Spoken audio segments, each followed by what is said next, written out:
তাহলে কি হবে? তখন ফক্স বলে, তাহলে তুমি মারা যাবে।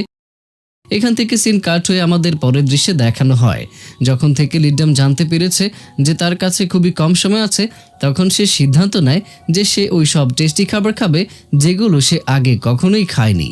এদিকে ফক্স ঘড়িতে সময় দেখে যে রাত 11টা বেজে গিয়েছে, আর সে লিডামকে নিয়ে একটু চিন্তিত ছিল। ফক্স জানতো না যে এই সময় লিডাম খাবার খেয়ে পেট ভরে ফেলেছে, আর বেশি খাবার খাওয়ার জন্য সে হাঁটতেও পারছিল না। এতে সে পড়ে যায়, আর যখন সে ওঠার চেষ্টা করে তখন সে দেখে তার সামনে একটা লাল মতি।